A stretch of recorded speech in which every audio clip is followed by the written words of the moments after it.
Have you ever wondered why part of you wants peace and wisdom, while another part wants conquest and fire? Why one moment you crave tenderness and the next solitude and control? Why you can feel both protective and destructive, loyal and restless, often within the same day? You're not confused, you're human, but more precisely, you're divided. Inside every man, there are ancient patterns of energy that Jung called archetypes. These are not personalities or roles you choose. They're structures of the psyche itself. They shape how you love, how you lead, how you fight, and how you fall. Jung's work was not about labeling men. It was about showing us that our contradictions make sense when seen as parts of a greater whole. Each archetype, the king, the warrior, the magician, the lover, and the wild man, carries both light and shadow. Together they form the map of mature masculinity.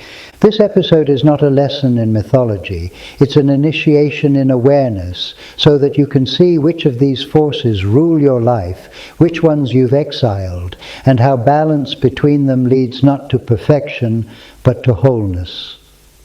1. What archetypes actually are and what they aren't.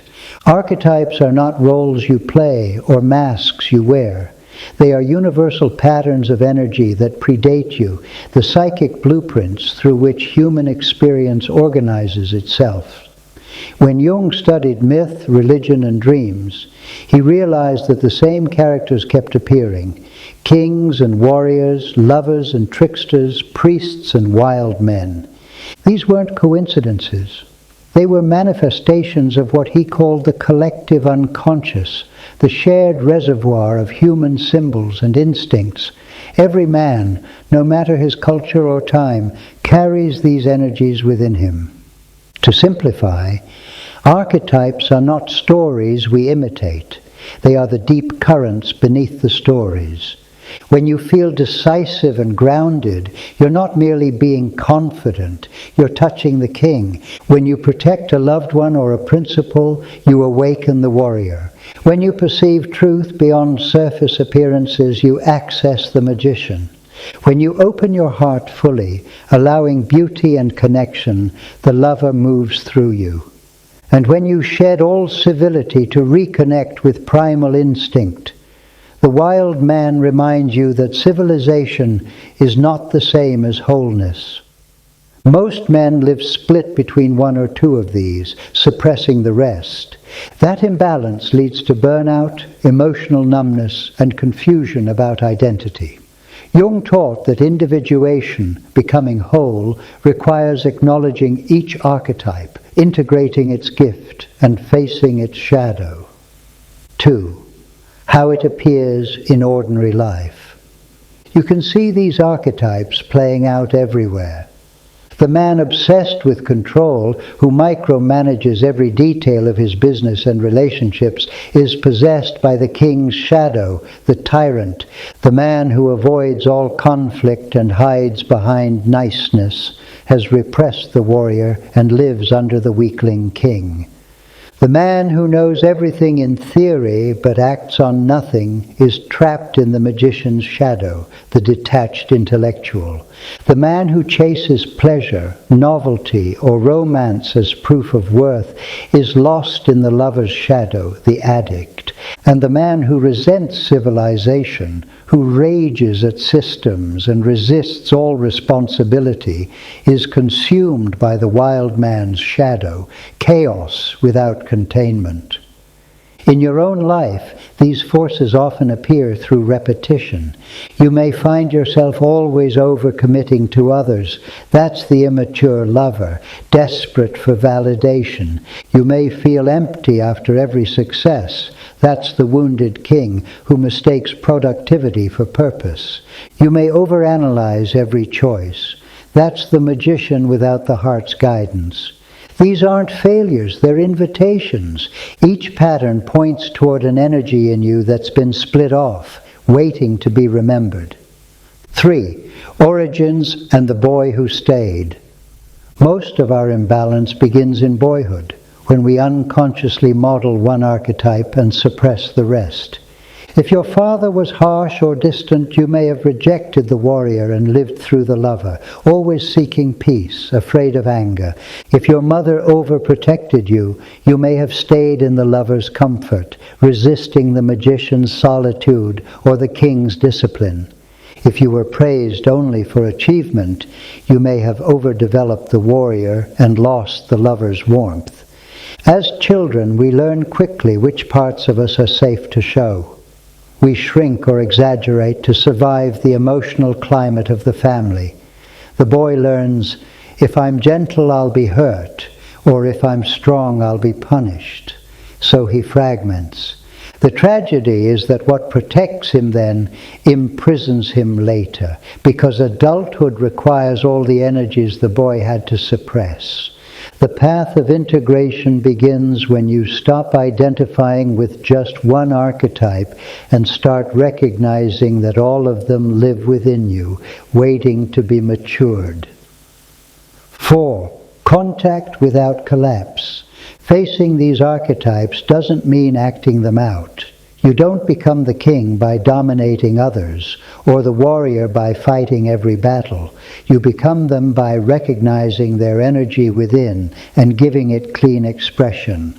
The first step is contact, noticing how they already appear. When you feel calm authority, that's your inner king reminding you that real power needs no volume. When you feel the pulse to protect someone, the warrior is present, not to destroy, but to defend boundaries. When intuition whispers or insight flashes through you, the magician is at work, showing that wisdom is not accumulation, but perception. When you're moved by art, touch, music, or beauty, the lover opens your capacity to feel deeply. And when you return to nature, sweat, chaos, or silence, the wild man strips away all masks, so you remember your primal truth. You may feel uncomfortable when one of these energies arises, especially those you've repressed. The key is to contact them without collapsing into them. Anger is not the enemy of peace. It is a signal from your warrior asking for clarity. Sadness is not weakness. It is your lover asking for presence. Restlessness is not failure. It is the wild man calling you back to aliveness.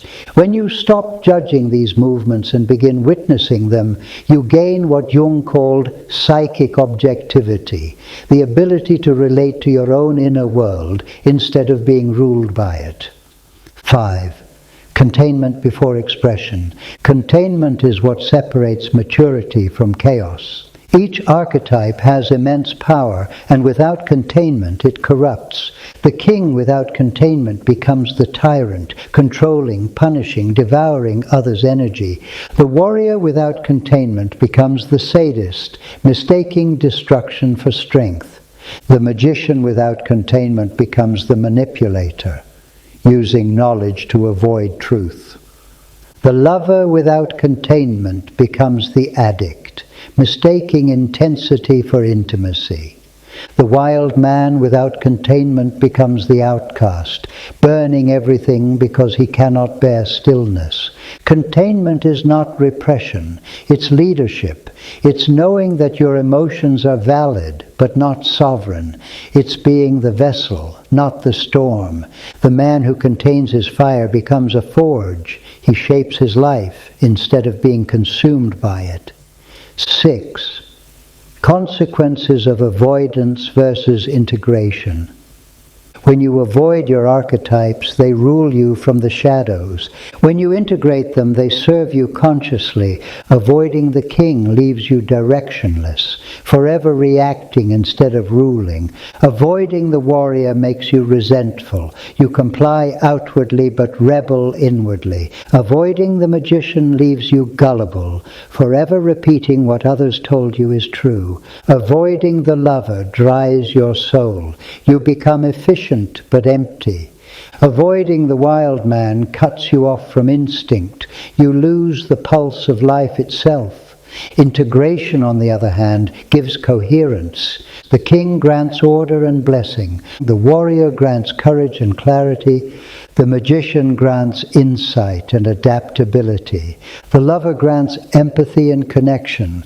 The wild man grants vitality and authenticity. When they harmonize, you stop oscillating between extremes, rage and apathy, detachment and craving. You move with integrity, not performance. 7. Archetypal framing, the 5 energies of the mature man. Let's look deeper at each one. 1. The king. The king is the archetype of centeredness, order, and generativity. He doesn't dominate, he blesses. His presence organizes the world around him. His shadow is the tyrant or the weakling, either controlling or collapsing. True kingship begins when a man rules himself first, his impulses, his speech, his time. 2. The warrior. The warrior is discipline and focus, the capacity to act decisively and bear discomfort. He fights not for ego but for service. His shadow is the sadist who destroys, or the masochist who submits. The mature warrior channels aggression into purpose. 3. The magician. The magician is the bridge between known and unknown. He sees patterns, interprets meaning, and transforms chaos into understanding. His shadow is the manipulator, who uses knowledge to deceive, or the detached cynic, who hides behind intellect to avoid feeling. The mature magician stays curious but embodied.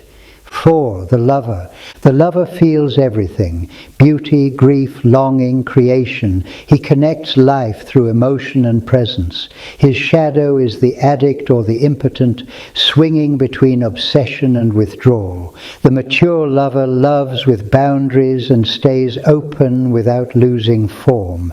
5. The wild man.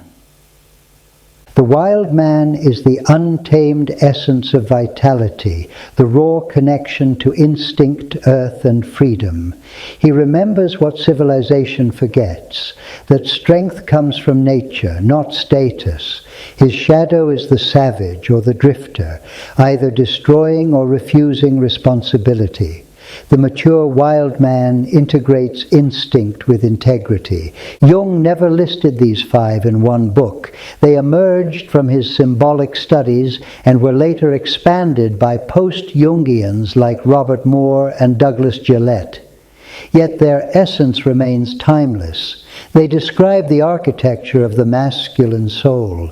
Every man must meet them all, not to balance them perfectly, but to let none be exiled. 8. Responsibility and witness. Integration doesn't mean isolation. You cannot mature these archetypes alone. Every man needs mirrors, other men who reflect his power and his limits without envy or fear. The king needs counsel, the warrior needs a cause, the magician needs questions, the lover needs trust, the wild man needs the forest. Literal or metaphorical, masculine growth happens in solitude, but it stabilizes in brotherhood. When you share truth without performance, you confirm your maturity, not because others approve, but because you no longer hide. The paradox is that true independence is born from interdependence, from being seen, challenged, and held accountable by equals. So if you find yourself drifting, angry, or numb, it's not because you're broken. It's because some part of your inner architecture has been neglected, and the psyche will not rest until its structure is complete. The 5 archetypes are not ideals to achieve. They are energies to remember. You've always carried them. The king's steadiness, the warrior's courage, the magician's vision, the lover's tenderness, the wild man's vitality. When you live only as one, you become distorted. When you live as all, you become whole. This is what Jung meant when he said, "The privilege of a lifetime is to become who you truly are." So stop asking which archetype you are. You are all of them, in different proportions, at different times. The task is not to choose, but to harmonize. Rule without tyranny. Fight without hatred. Know without arrogance. Love without losing yourself. Roam without forgetting home. That is maturity. That is integration. That is what it means to be a man of depth, not performance. Be that man. Not perfectly, reliably.